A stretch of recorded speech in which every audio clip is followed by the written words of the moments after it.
কেন এত টেনশন? রব বলে যে এটাই তো তোদেরকে শিখাইতে চাচ্ছি। সূরা তালাক আয়াত নাম্বার 2 শেষের অংশে রব্বুল আলামিন বলে ওয়ামান ইয়াত্তাকিল্লাহ ইয়াজআল লাহু মাখরাজান। বান্দারে যে কোনো বালা মুসিবতে বিপদ আপদে নবী মুস্তাফার মহব্বত অন্তরে রেখে ঈমান মুকাম্মেল করে আমি রবের উপর ভরসা করার মতো ভরসা করতে জানলে তোর বিবেক বলবে বাঁচার রাস্তা নাই, ওখান থেকে আমি বের হওয়ার রাস্তা করে দিব। সুবহান। তিনি কে? যার কোনো মৃত্যু, যার কোনো গুম, যার কোনো তন্দ্রা, যার কোনো নিদ্রা, যার ক্ষমতার কোনো অভাব, যার রিজিকের ভান্ডারে কোনো কমতি, যার দয়ার মধ্যে কমতি, তাহলে ওনার বান্দা হয়ে আমার টেনশন থাকবে কেন? আমার তো টেনশন করার দরকারই নাই। টেনশন কারা করে? যার অভিভাবক নাই, যার মাথার উপর ছাদ নাই, টেনশন তার। কথা বলেন না রে ভাই? যার হাত ধরার মতো কেউ নাই, টেনশন তার। আমাদের মাথার উপর ছাদ, আল্লাহর রহমত তো আছে, আর নবী তো আছে আমাদের হাতটা ধরার জন্য। টোটাল হিসাবে আমাদের মন খারাপ করার, টেনশন করার কিছু। এবার আপনারাই বলেন, এই এলাকায় সবচাইতে বড় রোগের নাম কি? ডায়াবেটিস নাকি টেনশন? আপনারা যেটা বলবেন আমি সেটা বলবো, ডায়াবেটিস না টেনশন? এবার বলেন, টেনশন করে কে কি উদ্ধার করে লিছে? একটা কাজ হইছে, প্রেসার বাড়ছে। প্রেসার বাড়ছে। এই প্রেসারটা বাড়ার কারণে, টেনশনটা হওয়ার কারণে রাতের ঘুমটা ডিস্টার্ব হইছে। রাতের ঘুমটা ডিস্টার্ব হওয়াতে আস্তে আস্তে ডায়াবেটিস ঢুকে গেছে। এটা দিন দিন হওয়ার কারণে ডিপ্রেশন বাইরে গেছে, হতাশা বাইরে গেছে। এক সময় এমন হয়ে গেছে, ভালো লাগা, ভালো কথা শুনলেও তার মেজাজ দৌড়া যায়, যার কারণে সংসার ভেঙে যেতেছে। শুরু হয়েছে এক জায়গার থেকে, ভাঙ্গা দিছে 10 জায়গা। এই রোগের কোনো ওষুধ, কিন্তু আপনি যদি শুকরিয়া আদায় করেন। এবার এই মজমা থেকে সবাই মিলে আল্লাহকে খুশি করার জন্য, কাউকে দেখানোর জন্য নয়, আল্লাহর বান্দারা যার জীবনে যাই কিছু হোক সবকিছুকে ভুলে আল্লাহর খুশির জন্য একবার বলেন আলহামদুলিল্লাহ। এবার আমার মুখে মুখে বলেন, আল্লাহ তুমি যেভাবে রেখে খুশি, আমরা সেভাবে থেকে খুশি। তুমি দিলো আলহামদুলিল্লাহ, তুমি না দিলো আলহামদুলিল্লাহ। আমাদের কিছু দরকার নাই, আমাদের কাউকে দরকার নাই, আমাদের শুধু তোমারে দরকার। এবার অঙ্কটা একটু বুঝার চেষ্টা করি। 2 + 2 জোরে বলতে হবে, তাহলে যোগে যোগে মিললে 4 হয়। আবার 6 - 2 হলো 4 হয়। কথা বলতে হবে ভাইয়া। তাহলে কোনটা বিয়োগের, কোনটা যোগের, কোনটা গুণের, এই বিষয়টা একটু বুঝার দরকার। আমি প্রথমেই বলেছি, নামাজি হলে বাটপার হয় না, বাটপার হলে নামাজি হয় না। তাহলে আমাদের তো নামাজি হওয়া দরকার। আল্লাহ কি বলেছেন? আমাদের সিটাং একটা কথা বলে, নিজে বাঁচলে বাপের নাম। আপনাদের এখানে বলে কিনা আমি জানি না এটা। সে সবাই বলেন নিজে বাঁচলে, নিজে বাঁচলে, নিজে বাঁচলে। আল্লাহ কোরআনে কি কথা বলেছেন? কু আনফুসাকুম, বান্দারে আগে তুমি নিজে বাঁচো। বলেন না সুবহান। দিন দিন সুইসাইড কমতেছে না বাড়তেছে? আরো জোরে বলেন, কমতেছে না বাড়তেছে? ডিভোর্স কি কমতেছে না বাড়তেছে? ভাই ভাই সম্পর্ক কি সুন্দর হচ্ছে না ভাঙতেছে? সবকিছুর মূল এক জায়গায়।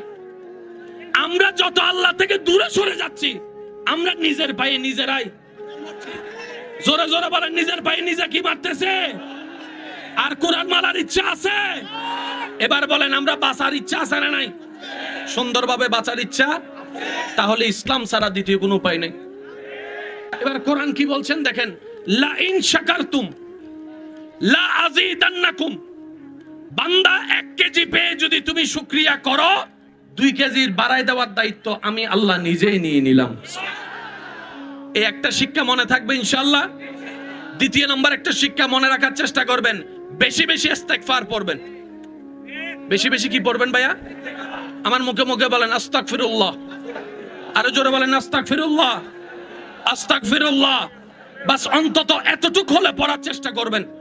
পারবেন পারবেন পারবেন পারবেন। তাহলে কয়টা ওষুধ? একটা হচ্ছে আলহামদুলিল্লাহ, আরেকটা হচ্ছে এই 2টা মনে থাকবে। এবার 3 নাম্বার ওষুধটা নেন। যখনই পারেন ওযু অবস্থায় থাকার চেষ্টা করবেন। কথা কয় না? শয়তানের লগে যুদ্ধ করে জিততে যদি চান অজু লাগবে। অজু ছাড়া, বলেন না অজু ছাড়া। এবার অজু যতক্ষণ থাকবে নবীর উপর দরুদ পড়বেন। সুবহানাল্লাহ ভাই বলবেন না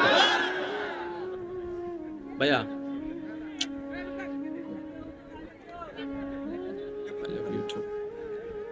ভাইয়া একটা হচ্ছে আলহামদুলিল্লাহ, একটা হচ্ছে আস্তাগফিরুল্লাহ, আর একটা হচ্ছে নবীর উপর দরুদ।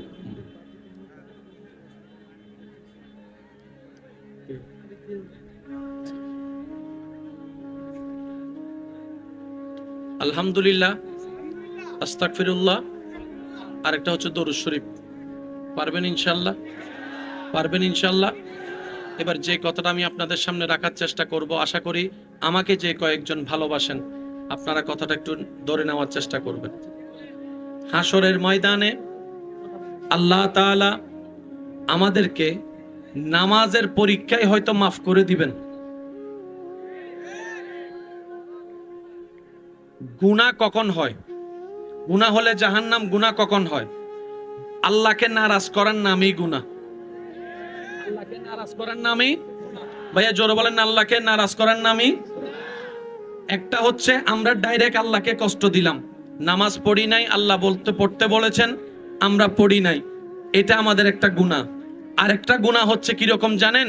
আল্লাহর বান্দাকে কষ্ট দিয়ে গুনাহ। কথা বলেন না? আল্লাহর বান্দাকে কষ্ট দিলে নারাজ হয় কে? আর একটু জোরে বলেন, নারাজ হয় কে? কারো জায়গা যদি আপনার আমলে থেকে যায়, আপনি জান্নাতের জীবনও দেখা পাইতেন না। ওই যে অনেকে আছে না, বন্ধু 1 সপ্তাহের জন্য টাকা দে, 10 বছর গুইরাও আর আসেনিও, শেষ পর্যন্ত বন্ধু বলে যে বিরক্ত হইয়া বাদ দে, হাসর এলমু, এটা কয় কুশিয়ানা হয়ে গেছি, দুনিয়াতে তার লইতো না, হাসর এনা লইব। কিন্তু আমার ভাই বুঝে নাই, আমার ভাই বুঝতে পারে নাই এক একটা টাকা কত ভয়ানক হবে হাসরের ময়দান। শুনুন ভাই শুনুন, আপনি 5 ওয়াক্ত নামাজ পড়েন নাই, আল্লাহকে বললেন আল্লাহ মাফ করে দাও, আল্লাহ পাক দয়া করে মাফ করে দিবেন। কিন্তু কারো যদি একটা টাকা থেকে যায়, কারো যদি মনে আঘাত দিয়ে যান, কাউকে যদি কষ্ট দিয়ে যান, ওই বান্দা যতক্ষণ মাফ না করবে আপনার এক পাও সামনে দেওয়ার কোনো ক্ষমতা সেই দিন হবে না। সেই দিন হবে না, সেই দিন হবে না। আমরা বেশিরভাগ মানুষ হাসরের ময়দানে আটকে যাব কিসের কারণে জানেন? সবাই বলেন, সবাই বলেন। এই জিহ্বাটার কারণে আমরা বেশিরভাগ মানুষ আটকে যাব। সংসার ভাঙতেছে জিহ্বার কারণে, ভাই ভাইয়ের সম্পর্ক ভাঙতেছে জিহ্বার কারণে। আজকে সামান্য কিছু ব্যাপারে কোন একটা কথাই দ্বিমত হয়ে গেলে এক মায়ের পেটের ভাই আরেক মাইকে বলে, আর ছেলেকে আরেক ভাইকে বলে তোর সাথে আমার কোনো সম্পর্ক নাই, আমার জানাজায়ও তুই আসবি না, আমি মারা যাওয়ার পর তুই আমার চেহারা দেখবি না, রাগ করে এমন কথাও শোনা যায়। আমি বলি ভাই কি বলেন এসব, কি বলেন? নিজের মায়ের পেটের ভাইকে এমন কথা কেমনে বলছেন আপনি? কেমনে বলছেন আপনি? আপনিও তো রেখে যাবেন কবরে সব জায়গা, ওই ভাইও তো রেখে যাবেন খুব জায়গা, সব জায়গা হয়ে গেছে আর কি। ভাই ভাইয়ের মধ্যে একটা কথা, এই কথা মনে রাখার দরকার কি? ছোট ভাই ভুল করছে, বড় ভাই আয়সা পিঠের মধ্যে একটা থাপ্পড় দিয়ে বলেন না, যা হওয়ার হয়েছে আয় বুকে আয়, আয় বুকের মধ্যে চলে আয়, বুকের মধ্যে চলে আয়। রাগ কতক্ষণ থাকবে? আপনারা শুধু বুকে টাইনা নেন না, শয়তান পর্যন্ত ওখান থেকে পালাই যেতে বাধ্য হবে। কথা বলেন ঠিক কিনা? দিন দিন দেখেন আমাদের পরিবার সম্পর্ক ভেঙে যাচ্ছে। একটা সময় নিজের মেয়ের ছেলের বিয়েতে আত্মীয় দাওয়াত দেওয়ার জন্য বাড়া করে আত্মীয় আনা লাগবে। কথা বলতে হবে রে ভাইয়া। এক সময় আত্মীয় খুঁজে পাওয়া যাবে না, বাড়া করে করে টাকা দিয়ে আত্মীয় আনা লাগবে। আচ্ছা একটা কথা বলেন, বিয়ের অনুষ্ঠানে যদি আত্মীয় স্বজন না থাকে সুন্দর লাগবে? বিয়ের অনুষ্ঠানে, মুসলমানের অনুষ্ঠানে যদি আত্মীয় স্বজন না থাকে সুন্দর লাগবে? আর একটু জোরে বলেন না, সুন্দর লাগবে? আমাদের আত্মীয় স্বজনের দরকার। এবার শুনেন, দিন দিন হায়াত বাড়তেছে না কমতেছে? আমি একটু সবার মনোযোগ চাচ্ছি। ও মারে মা, এটা তো খুব চালাক, দেখছো? আমি তো এতক্ষণ খেয়ালও করি না, আবার দেখো ফইরা যাইবা। এই আস্তে, আমাদের দিন দিন কি হায়াত বাড়তেছে না কমতেছে? কমার একটা কারণ শুনে রাখেন, শোনার দরকার। রাসূল পাক সাল্লাল্লাহু আলাইহি ওয়াসাল্লাম বলছেন, তুমি আত্মীয়তার সম্পর্ক ঠিক রাখো, আল্লাহ তোমার হায়াত বাড়াই দিবে। সুবহানাল্লাহ জোরে বলবেন না? তাহলে হায়াত বাড়ানোর জন্য হইল আত্মীয়র দরকার, আত্মীয়র দরকার। আর আমাদের এখানে তো দাওয়াত তারা পায় যাদের, আর যে আত্মীয়র টাকা নাই, জোরে জোরে জোরে, সেই আত্মীয়র টাকা আছে, গাড়ি আছে, বাড়ি আছে, ওনাকে খাবার দাবার হচ্ছে টেবিলের মধ্যে, আর যার কোনো টাকা পয়সা নাই, খাইছে কি খাই নাই এই খবর পর্যন্ত আমরা নিতে পারছি না। এবার আওয়াজ দিয়ে বলেন, আমরা কি আসলে মানুষ আছি নাকি অমানুষ হয়ে যাচ্ছি? আর অমানুষ কখনোই জান্নাতে যেতে পারবে, অমানুষ কখনো জান্নাতে যেতে। এবার আল্লাহ রাসূল একটা হাদিস বলে আমি আপনাদের থেকে বিদায় নিব, একটু খেয়াল করেন। নবী বলছেন, তোমার দুইটা জিনিস আমাকে আমানত দাও। কয়টা? জোরে বলেন, কয়টা? রাসূল বলছেন, উম্মত তোমার দুইটা জিনিস আমাকে আমানত দাও। জান্নাতের আমানত আমি দিলাম তোমাকে। ইয়া রাসূলুল্লাহ, কোন দুইটা জিনিস? বলে যে তোমার দুই চুটের মাঝখানে জিহ্বার আমানত আমাকে দাও, দুই উরুর মাঝখানে জায়গা লজ্জাস্থানের আমানত আমাকে দাও। অর্থাৎ তুমি আমার সাথে ওয়াদা করো, এই লজ্জাস্থান দিয়ে অন্যায়ভাবে জিনা করবে না, আর এই জবান দিয়ে কখনো কারো মনে আঘাত দিবে না।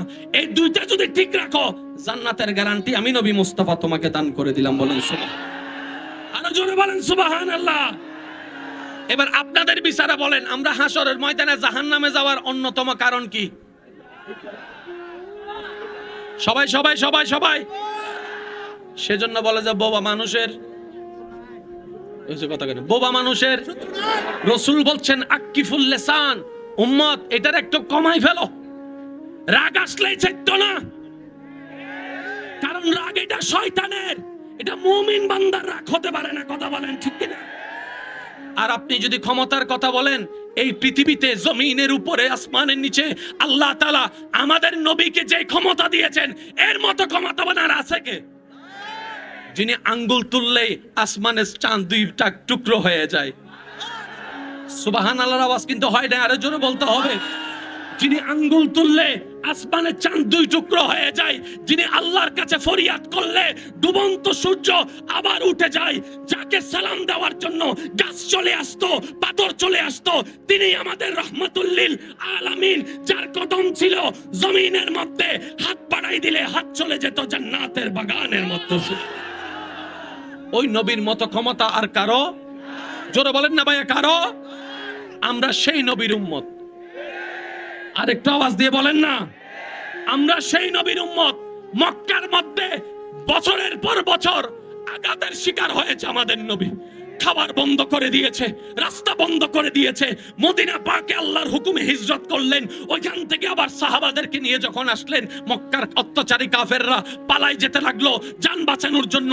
তাদের মনের ধারণা ছিল মুহাম্মদের উপর যখন অত্যাচার করেছি, মুহাম্মদ তো তখন একা ছিল, দুইজন ছিল, তিনজন ছিল, প্রতিশোধ নিতে পারে নাই। আজকে তো হাজার হাজার সৈন্য ওনার সাথে আছে, আমাদেরকে আজকে রেহাই নাই। সবাই পালিয়ে যেতে লাগলো, নবী আসতে লাগলো, সবাই লুকাতে লাগলো, নবী আসতে লাগলো।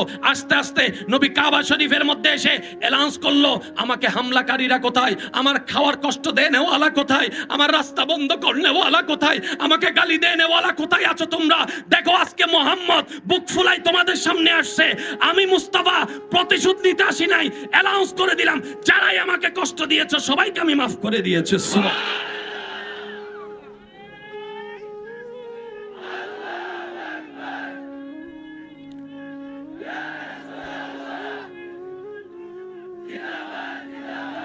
এবার বলেন, আমরা কি সেই নবীর উম্মত নই? জোরে বলেন না রে ভাই, আমরা কি সেই নবীর উম্মত নই?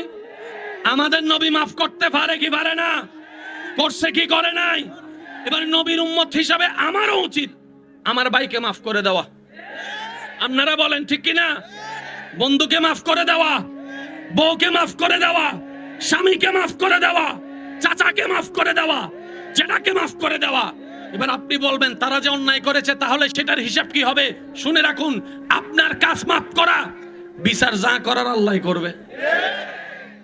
এই ফিলিস্তিনের উপরে আমার মা বোনদের উপর দিন রাত বোম ফেলতেছে না ইসরায়েল বাহিনী? এবার আমি সবার মনোযোগ চাচ্ছি, আল্লাহ আছে না নাই? জোরে বলেন, আল্লাহ আছে না নাই? যিনি কুন বললেই ফায়া কুন হয়ে যায়, যিনি হ বললেই হয়ে যায়, তাহলে আল্লাহ আজকে কিছু করছে না কেন? অনেক ভাইদের ঈমান নষ্ট করে ফেলতেছে। এই ধরনের প্রশ্নগুলা করে করে নাস্তিকরা আমার ভাইদের ঈমান নষ্ট করে ফেলতেছে, ঈমানের ভিতর সন্দেহ ঢুকাই দিচ্ছে। আল্লাহ যদি থাকতো, ফিলিস্তিনের উপর অত্যাচার হচ্ছে, আল্লাহ নীরব হয়ে বসে আছে কেন, আল্লাহ চুপ হয়ে আছে কেন? তাদের ভাষায় তারা বলে, আমার ভাইয়েরা শুনুন, ফেরাউনের রাজত্ব ছিল, ফেরাউন নিজেকে আল্লাহ দাবি করেছে, আল্লাহ চাইলে সেকেন্ডের ভিতর তাকে হত্যা করে ফেলতে পারতো, আজরাইল দিয়ে জান নিতে পারতো, আল্লাহ কিন্তু তা করে নাই। কেন করেন নাই জানেন? আল্লাহর হিকমত আমাদের বুঝার কুদরত নাই। কথা বলেন ঠিক কি না? সাথে সাথে যদি তার জন কব্জা করতো, সে হাসরের ময়দানে বলতো, আল্লাহ আমি ভুল করছি আর কি, আমার বুঝার জন্য একটু টাইম দিতা না তুমি? টাইম তো দাও নাই, তুমি আমারে টাইম দাও নাই, সেজন্য আমি ফিরে আসার সুযোগ পাই নাই। আল্লাহ বলে যে এই অপশন আমি রাখবো না। যখন ধরবো ধরার মতো ধরবো। আর একটু জোরে বলেন না। আমাদের দেখা আলাদা, আল্লাহর দেখা আলাদা, আমাদের বুঝ আলাদা, আল্লাহর প্ল্যানিং আলাদা। কথা বলেন ঠিক কিনা? ফেরাউন যখন নিজেকে খোদা দাবি করলো, আল্লাহ বলে যে যা, সময় দিলাম। তো তখনকার সময় অনেক ঈমান হারা হয়ে গেছে। এই কথাটা শুনে কিভাবে কয়, ফেরাউনের মতো বাটফার আল্লাহ দাবি করলো, আল্লাহ তো কিছু করলো না, তার মানে আল্লাহ নাই মনে হয়। আল্লাহ পাক বলে যে আমি তো এই জায়গায় পরীক্ষা করতে চাই, যারা এত কিছুর পরও আমি রবের উপর ঈমান রাখে, তাদেরকে আমি আমার প্রিয় বান্দা হিসেবে কবুল করব। বলেন না সুবহান? আর একটু জোরে বলা যাবে সুবহানাল্লাহ? এবার আপনারা আওয়াজ দিয়ে বলেন, ফিলিস্তিনের উপর যা হচ্ছে এটা কি ন্যায় হচ্ছে না অন্যায়? আর একটু জোরে বলেন, আর একটু জোরে বলেন। আল্লাহ কি দেখে কি দেখে না? আল্লাহ নিবে বিচার, আল্লাহ নিবে হিসাব। কখন? যখন আল্লাহর সময় হবে। এই যে আওয়াজ দেওয়া, আওয়াজ শুনি নাই তো আমি, আওয়াজ জোরে বলেন না। একটা কথা মনে রাখবেন, আমার ফিলিস্তিনি ভাইদের শরীর থেকে জড়া এক একটা ফোঁটার প্রতিশোধ, বিচার রব্বুল আলামিন নিবেই নিবেন। কথা বলেন ঠিক কিনা? আরো জোরে বলেন ঠিক কিনা? এবার একটা মজার কথা বলি আপনাদেরকে, এই ইসরায়েলকে সাপোর্ট দেওয়ার মতো বড় বড় দেশ আছে না নাই? ফিলিস্তিনকে সাপোর্ট দেওয়ার মতো কোন দেশ? তেমন কোন দেশ? ওদের কাছে পারমাণবিক, ফিলিস্তিনের কাছে পারমাণবিক, ওদের কাছে অস্ত্রের সমাহার, ফিলিস্তিনের কাছে অস্ত্রের সমাহার, ওদের কাছে খাবারের কোনো অভাব। এখানের মধ্যে ফিলিস্তিনের মধ্যে খাবারের অভাব আছে না নাই? সবকিছুর মধ্যে ফিলিস্তিন দুর্বল, কিন্তু এখনো পর্যন্ত ফিলিস্তিনকে কায়েদ করতে পারে।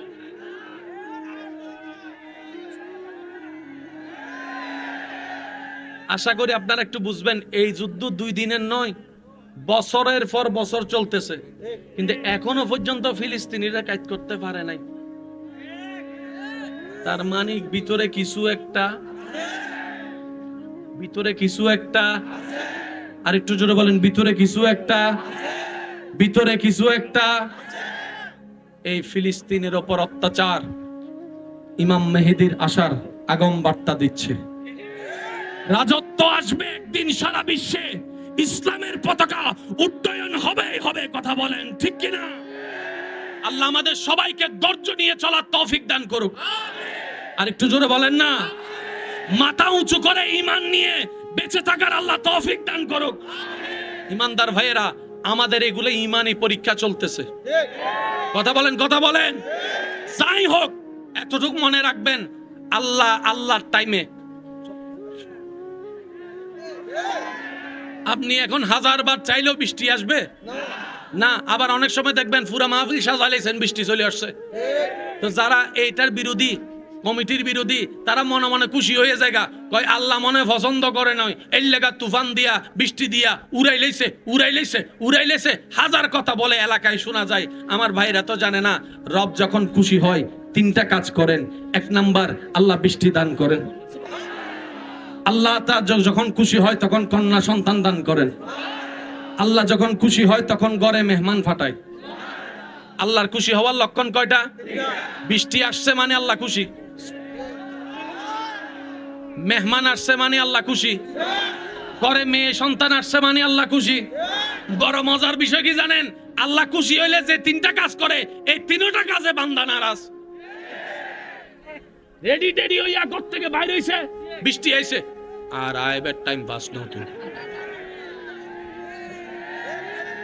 কথা বলেন ঠিক না? রাতের 8টা বাজে যদি মেহমান আসে, টাইম নাই, টেবিল নাই, হুট করে যে চলে আসে মানে মানে মানে। আর কারো ঘরে যদি কন্যা সন্তান হয়, তাহলে তো ভাইছে এই ফেটে মনে হয় ফোলা ধরতো না, সবগুলা মনে মাইয়াই হইব। আসেনি আসেনি আসেনি। আমার ভাইরা তো জানে না, নবী বলে যে আমি মেয়ের বাবা, মেয়ের বাবা, আমি মুস্তাফা মেয়ের বাবা। নবী এটা বলে, পৃথিবীর সমস্ত মেয়ের বাবার দাম বাড়াই দিয়েছেন। সুবহানাল্লাহ। এখানে যারা মেয়ে সন্তানের বাবা আছেন, আপনাদেরকে সেলুট সেলুট সেলুট। যখন আপনার মেয়ে হয়েছে, আপনার আল্লাহ আপনার উপর খুশি হয়েছে বলে আপনাকে মেয়ে দিয়েছে। এবার একটা সামাজিক রোগ নিয়ে একটা কথা বলি, শুনেন। বাচ্চাটা হয় কোথায়? ভাইয়া জোরে বলেন না, কোথায়? ছেলে হবে না মেয়ে হবে, সিদ্ধান্ত কার?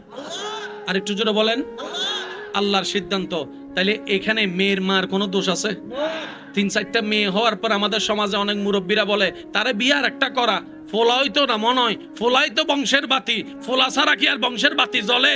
আমি বললাম, ও দাদি, ও নানি, ও খালা, ও মামি, কারে বললেন? কই তারে কইলাম। এবার আপনিই বলেন, ওই পেটের ভিতরে আমার বোনে কি হাত ঢুকাইয়া মেয়ে বানাইছে না ছেলে বানাইছে? কই না না, আল্লাহ না দিছে। তা আল্লাহ যেখানে দিবে খুশি হয়ে, নাক গলানোর অধিকার এই পৃথিবীতে কারো নাই, কারো নাই, কারো নাই। কথা বলেন ঠিক না? এবার বলেন, মেয়ে দেওয়ার মালিক জোরে বলেন, ছেলে দেওয়ার মালিক। যার যেটাই হবে আপনি বলবেন শুধু আলহামদুলিল্লাহ, বলতে পারবেন ইনশাল্লাহ। এবার আসেন, কিছু ল্যাংড়া আছে না, পা একটু বাঁকা, অনেকে আছে চোখ একটু, আবার অনেকে আছে আপনাদের এলাকায় কি বলে জানি না, আমগো তোতলা কয়, তোতলা।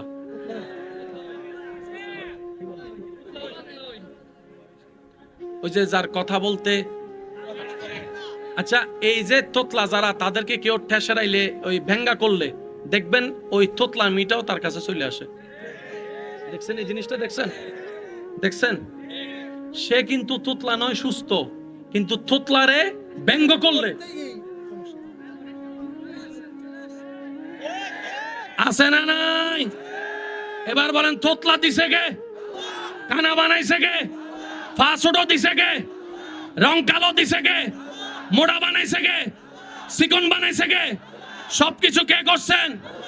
আল্লাহ কেন করেছেন? শুনুন, ছোট বাচ্চা যতক্ষণ ভুল কথা বলে আমাদের খুব আদর লাগে। বাব্বা বাব্বা, বুঝলি, কাকা কাকা কথা কয় না। কলারে যখন কয় ভুল কইয়া তলা, আবার সেই ছেলেটা মেয়েটা যখন বড় হইয়া কয়, তখন কিন্তু আর আদরটা।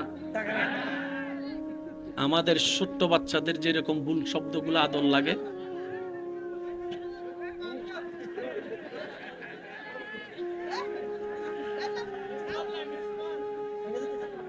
বাঙ্গা পড়বে, বাঙ্গা পড়বে, বাঙ্গা পড়বে, বাঙ্গা পড়বে। একবার বলেন মারহাবা। আমাদের যেরকম ছোট বাচ্চা তোতলা কথা সুন্দর লাগে, আল্লাহ তাদেরকে তোতলায় দেয় যে তোতলা কথা বললে আল্লাহ সুন্দর লাগে। আর একটু জোরে বলবেন সুবহানাল্লাহ। ইসলামের প্রথম মুয়াজ্জিন হযরত বেলাল রাদিয়াল্লাহু তাআলা, শব্দের উচ্চারণ সুন্দর ছিল না, কিন্তু আওয়াজটা রবের দরবার পর্যন্ত পৌঁছায় যেত। আর একটু জোরে বলেন না। মুসা নবী কথা বলতে একটু জড়তা ছিল জবানের ভিতরে, আল্লাহ পাক ওনাকে ধৈর্যের পরীক্ষা নিয়ে খুশি হয়ে আল্লাহ পাক ওনার সাথে কথা বলার একটা সুযোগ দিয়ে কালিমুল্লাহ বানিয়ে দিয়েছেন। আজকে এই ময়দান থেকে একটা কথা মনে রাখবেন, আল্লাহর নামে যা ছাড়বেন তার চাইতে আরো বেশি বেশি পাবেন, পাবেন, পাবেন।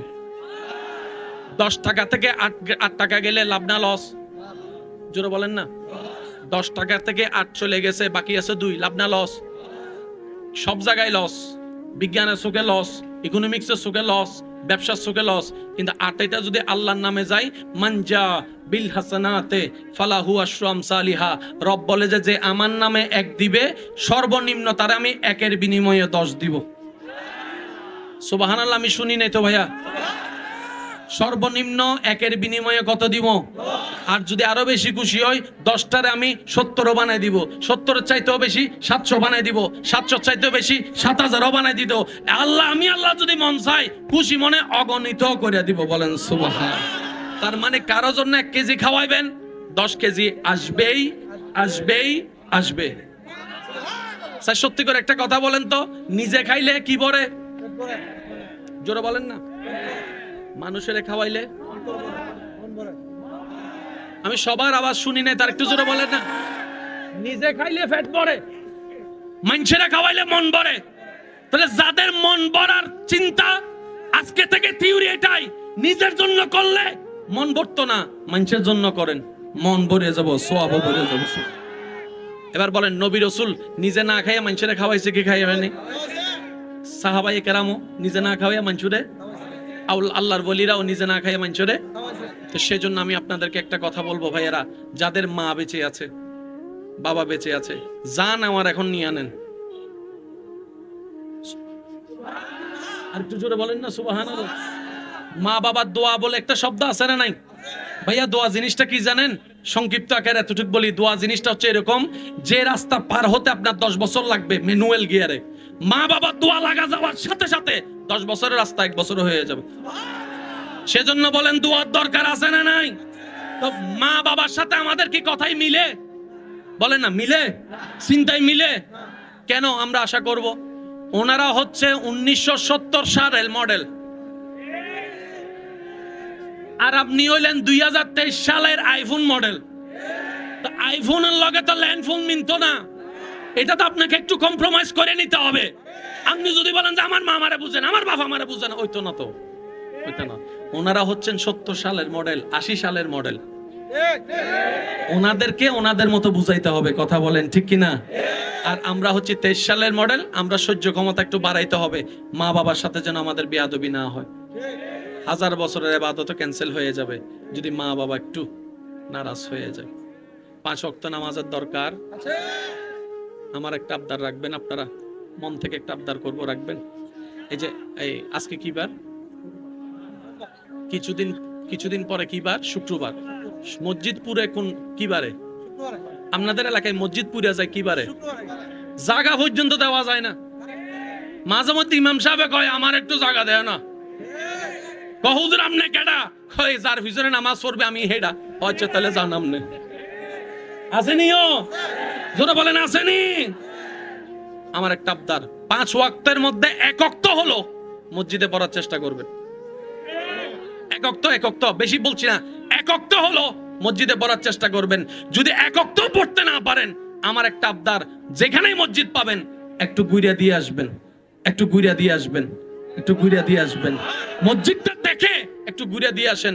আমার বিশ্বাস যেই দিন আপনার এই ঘুরা আসা যাওয়াটা রবের কাছে দয়া হয়ে কবুল হয়ে যাবে, রব আপনাকে এমন সাহায্য করবেন, ওই ঘুরাটা আর ঘর দিকে আসবে না। আপনি বলবেন মসজিদের দরজা পর্যন্ত যেহেতু চলে আসছি, ঢুকে যায় না, ঢুকে যায় না, ঢুকে যায় না। যখন ঢুকে যাবেন তখন আপনার ঈমান বলবে আচ্ছা ঢুকে গেছি, যখন নামাজটা একটু পড়ে যাবে। সুবহানাল্লাহ জোরে বলেন না। বান্দা চাইলে সবকিছু পারে কি পারে না? আরো জোরে বলেন, পারে কি পারে না? ফিলিস্তিনের ভাইদের উপর যে অত্যাচার হচ্ছে, আল্লাহ পাক জালিমদের জুলুমকে ধ্বংস করে দিক। আমিন বলবেন না আমিন? আল্লাহ জালিমদের কঠিন বিচার করুক, আমাদেরকে পাক্কা মুসলমান বানার তৌফিক দান করুক। আগামী বছর এই মাহফিলকে আরো সুন্দরভাবে আয়োজন করার তৌফিক দান করুক, আমিন। আমি আপনাদের থেকে বিদায় নিচ্ছি। ওয়া আখিরু দাওয়ানা আনিল হামদুলিল্লাহি রাব্বিল আলামিন। আসসালামু আলাইকুম ওয়া রাহমাতুল্লাহি তাআলা ওয়া বারাকাতুহু।